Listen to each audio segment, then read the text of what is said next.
Il n'y a pas de règle stricte sur la façon de structurer un chapitre de roman, car cela dépend souvent du style d'écriture et des préférences de l'auteur. Cependant, voici une structure générale que vous pouvez suivre pour vous aider à organiser votre chapitre.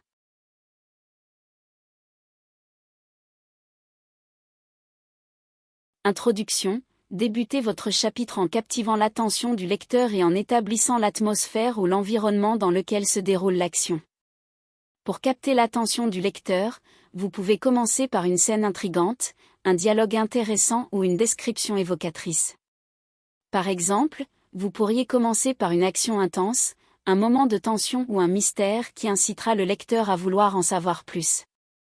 En établissant l'atmosphère ou l'environnement, vous pouvez utiliser des descriptions sensorielles pour permettre au lecteur de visualiser et de ressentir l'endroit où se déroule l'action. Utilisez des détails spécifiques pour donner vie à votre monde imaginaire et rendre l'expérience de lecture plus immersive. L'objectif est de créer un début accrocheur qui suscite l'intérêt du lecteur et le pousse à continuer la lecture. En établissant l'atmosphère ou l'environnement dès le départ, vous donnez au lecteur une idée de ce à quoi s'attendre et lui permettez de se plonger rapidement dans l'histoire.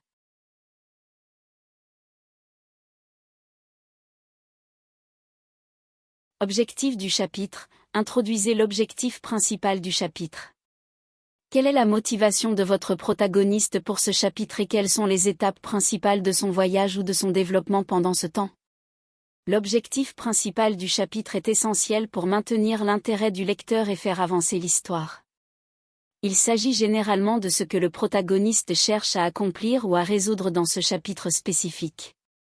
Cela peut être lié à l'intrigue principale de l'histoire ou à une sous-intrigue. La motivation du protagoniste pour ce chapitre est ce qui le pousse à agir et à poursuivre cet objectif. Cela peut être basé sur des besoins personnels, des défis à relever ou des obstacles à surmonter. La motivation doit être claire et compréhensible pour le lecteur afin de les garder investis dans l'histoire. Les étapes principales du voyage ou du développement du protagoniste pendant ce chapitre sont les actions, les événements ou les découvertes qui contribuent à la progression de son objectif.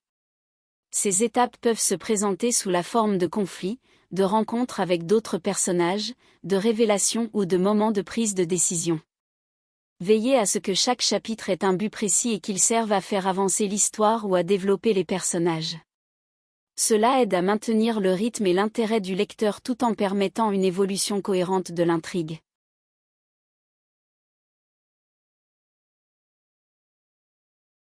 Conflit ou tension. Introduisez un élément de conflit ou de tension qui pousse le protagoniste à agir ou à prendre une décision importante.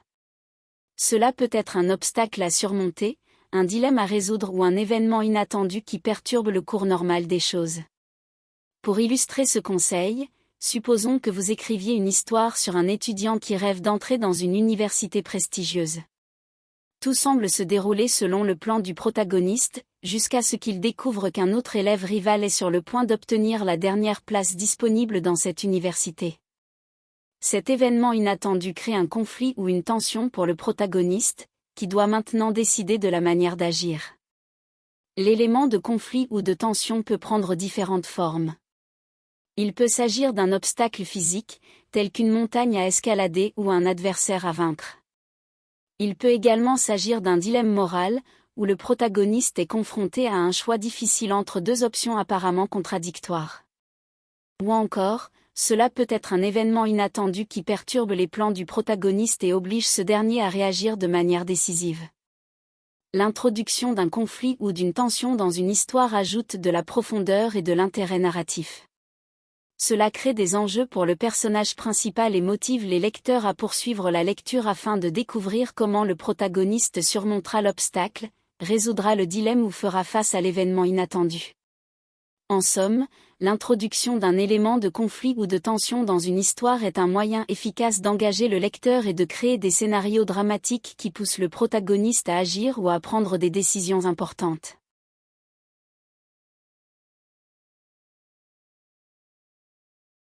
Actions et péripéties. Développez l'intrigue en décrivant les actions et les péripéties qui se déroulent pendant le chapitre.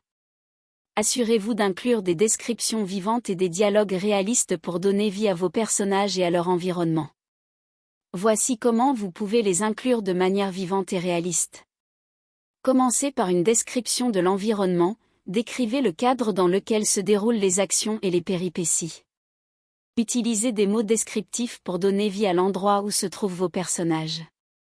Par exemple, le soleil se couchait sur l'horizon, laissant derrière lui des teintes rougeoyantes qui baignaient la forêt d'une lueur dorée. Introduisez les actions des personnages, décrivez ce que font vos personnages au début du chapitre. Sont-ils en train de marcher, de parler, de cuisiner? Utilisez des verbes d'action pour rendre ces moments plus dynamiques et réalistes. Par exemple, Alice traçait son chemin à travers les sentiers sinueux de la forêt, sautant par-dessus les racines qui s'étendaient telles des pièges à chaque tournant. Ajoutez des péripéties pour pimenter l'intrigue. Les péripéties sont des événements inattendus ou des retournements de situation qui créent de la tension et de l'excitation dans l'histoire. Elles peuvent être des rencontres surprenantes, des révélations inattendues, des conflits soudains, etc. Par exemple, soudain, un bruit fracassant retentit derrière elle.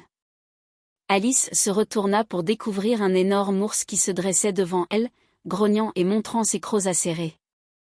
Utilisez des dialogues réalistes. Les dialogues sont un excellent moyen de développer les personnages et de faire avancer l'intrigue. Assurez-vous que les dialogues reflètent la personnalité de chaque personnage, en utilisant leur propre style de langage et leurs expressions uniques. Les dialogues doivent également être pertinents pour l'intrigue. Par exemple, « Tu n'as pas idée de ce qui se cache dans cette forêt », dit le vieil homme d'un air mystérieux. Des années de secrets enfouis sous ces arbres centenaires. Concluez par une action qui prépare la suite, pour maintenir l'intérêt du lecteur, terminez le chapitre par une action qui laisse présager une nouvelle péripétie à venir. Par exemple, tandis que le mystérieux vieil homme disparaissait dans la forêt, Alice sentit une bouffée d'excitation et de peur l'envahir. Elle savait qu'elle devait découvrir les secrets de cette forêt, quoi qu'il en coûte. En incorporant des descriptions vivantes, des dialogues réalistes et des actions ainsi que des péripéties intéressantes, vous donnerez vie à vos personnages et à leur environnement, tout en maintenant l'intérêt et la tension dramatique de l'intrigue.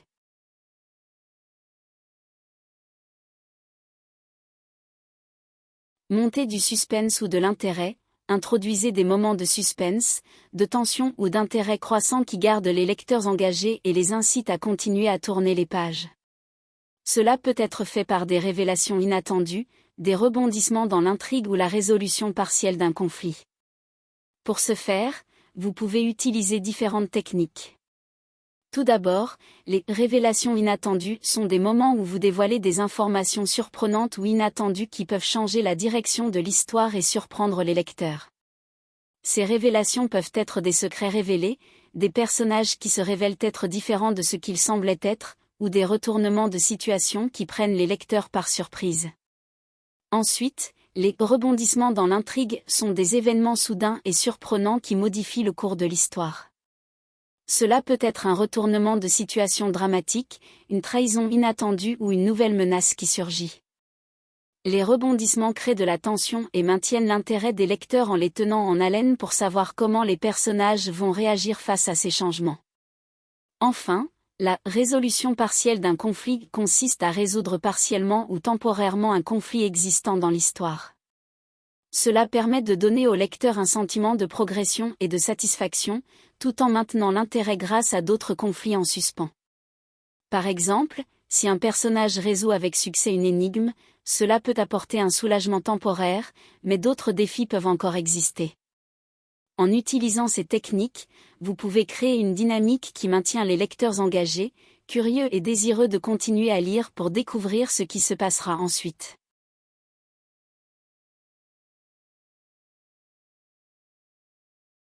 Conclusion du chapitre. Terminez votre chapitre avec une résolution partielle mais intrigante qui incite les lecteurs à vouloir en savoir plus. Vous pouvez laisser une question en suspens, une révélation choquante ou un moment de suspense pour créer une transition vers le prochain chapitre. Par exemple, vous pouvez poser une question qui n'a pas encore été répondue dans le chapitre, suscitant ainsi la curiosité du lecteur. Une révélation choquante peut également créer un effet de surprise et inciter les lecteurs à vouloir savoir comment cette révélation va affecter la suite de l'histoire. Enfin, Un moment de suspense peut être créé en laissant un événement important en suspens, obligeant ainsi les lecteurs à vouloir connaître la suite des événements dans le prochain chapitre. N'oubliez pas que cette structure est juste une suggestion et vous pouvez l'adapter en fonction de votre style d'écriture et de l'histoire que vous racontez.